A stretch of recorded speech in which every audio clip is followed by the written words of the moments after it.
My in-laws were drunk, and even though people nearby were whispering to each other, my in-laws didn't seem to care. They kept shouting at me, saying, "Well, I guess it's too late since you're already married, but if you want to be part of this family, you need to show us you have enough money." Then they added, "Yes, your dad is right, so make sure to give us $1,000 a month as a new bonus." Their words shocked me. I couldn't believe they would say such things at a wedding reception. I just stared at them, my face turning pale. My dad took the microphone away from them and said firmly, "Enough is enough. Don't you realize you're embarrassing yourselves? My name is Linda. I'm 30 years old and work in an office. I'm dating Larry, who's 32, 2 years older than me. We met through a friend who was worried about me being single, so she introduced us. After dating for a year, Larry proposed, and now we're getting ready to get married soon. I lost my mom when I was very young, and my dad raised me all by himself. He worked really hard to make sure I had everything I needed. Losing my mom, who I loved so much, hurt me deeply. Because of that loss, I was careful with my feelings. That's why I hadn't really dated anyone since school. I even thought it might be okay to stay single forever. Then I met Larry. At first, I didn't have romantic feelings for him, even though he asked me out many times. Larry was always caring and a true gentleman. Gradually, I started to open up to him, and we began dating. He continued to be kind and attentive, and I felt really happy with him. He became so important to me that I started to imagine a future together. When he proposed, we decided to get married. Larry understood me completely and was always supportive. "Don't worry if you're uncertain about something. I'll be here for you until you feel better. I love you, Linda. You can always rely on me," he would say. His words touched me deeply. He promised to make me happy forever. Just being around him made me feel warm inside. If he cared so much for me, I knew I wanted to do the same for him. When I told my dad we were getting married, he was so happy he cried. "Wow, Linda, you're finally tying the knot. I'm over the moon for you," he said. "Oh, Dad, you're being so dramatic," I teased. "I never heard you talk like that before. I used to worry you might never settle down," he admitted. "Really?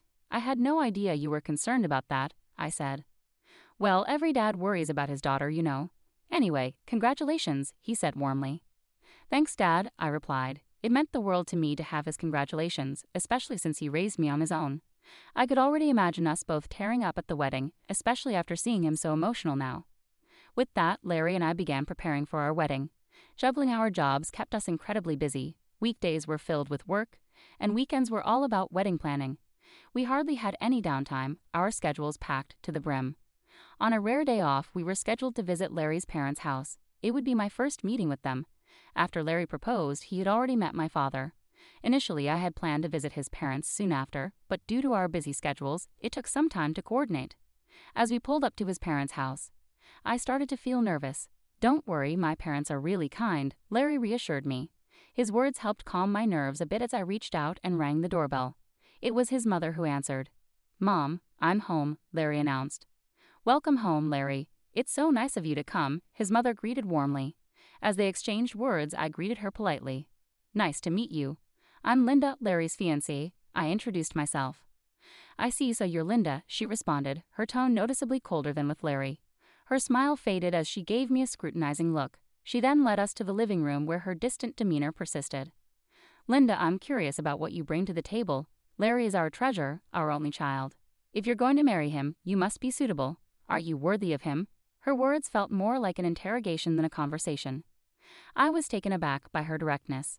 I hadn't anticipated such a chilly reception from my future mother-in-law and struggled to find a response. "Remember, you'll be joining our family. Are you prepared for that?" she pressed on. While marrying Larry did mean becoming part of his family, I couldn't understand why such high expectations were being placed on me. It's not like Larry's family was some prominent or influential dynasty. Moreover, I wouldn't even be living with them.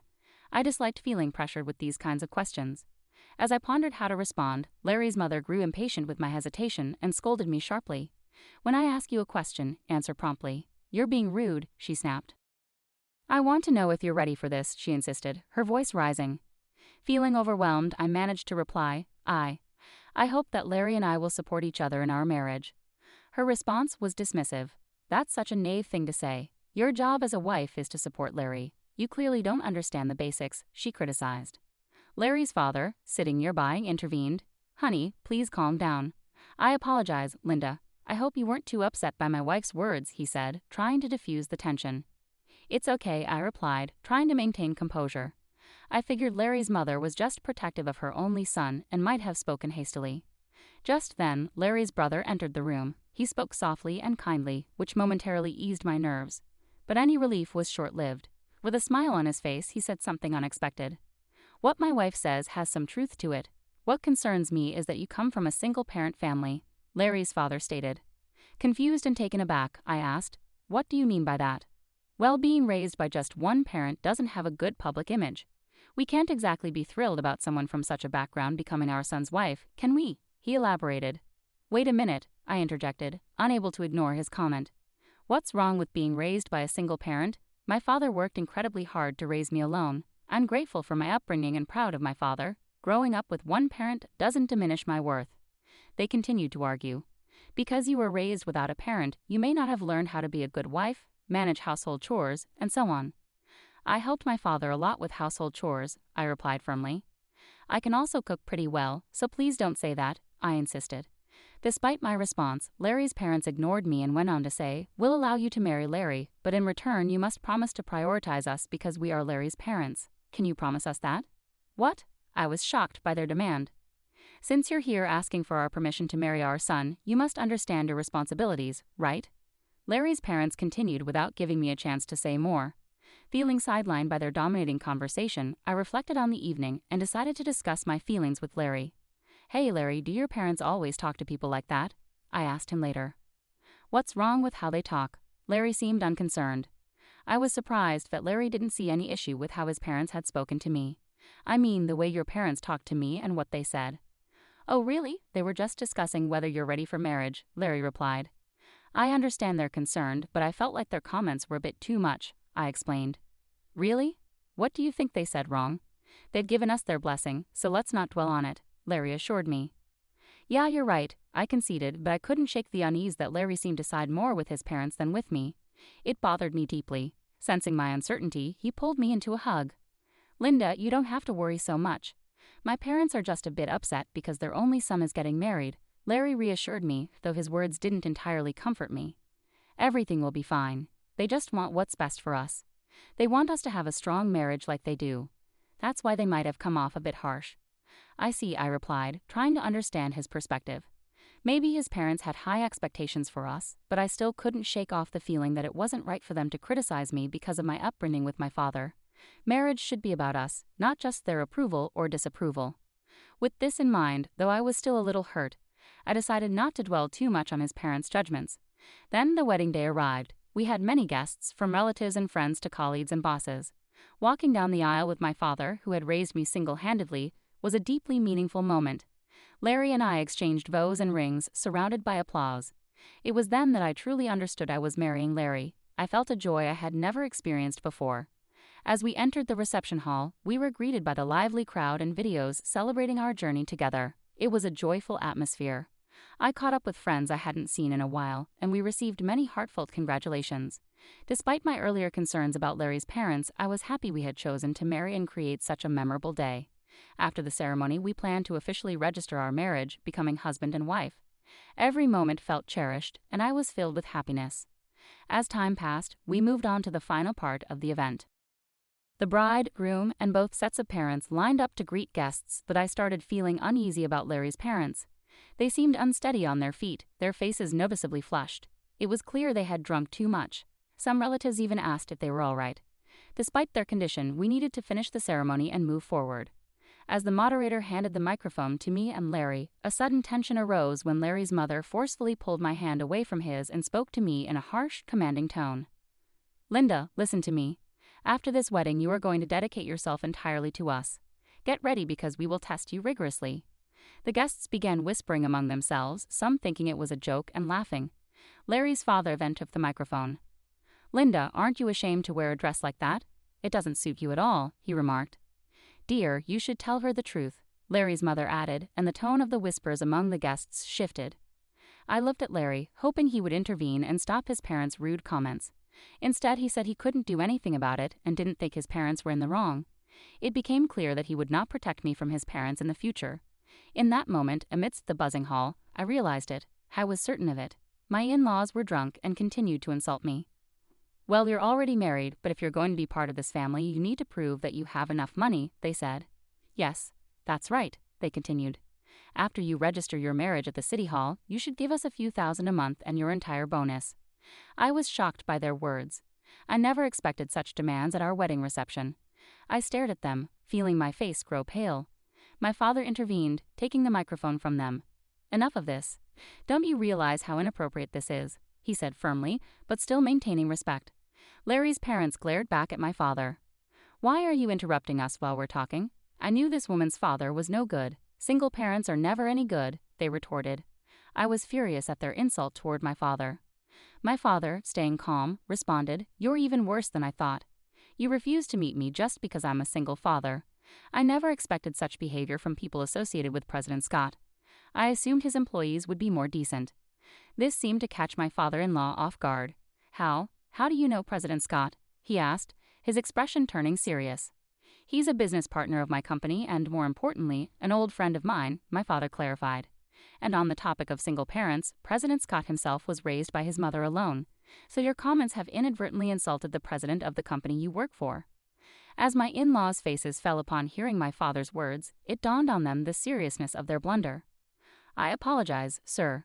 Please don't mention this to the president," my father-in-law pleaded, suddenly dropping to his knees. Just moments earlier he had been assertive, but now he seemed defeated. Laughter erupted among the guests, some even recording the scene on their phones. "Apologies can't undo what's been said," my dad responded firmly. He came over to me and asked if I wanted to leave with him. I nodded, taking the microphone from Larry's hand. "Thank you all for the entertainment, but there will be no wedding," I announced firmly to Larry, his parents, and everyone present at the reception. "I will ensure that the money given for this occasion is returned." With those words, I left the hall with my father.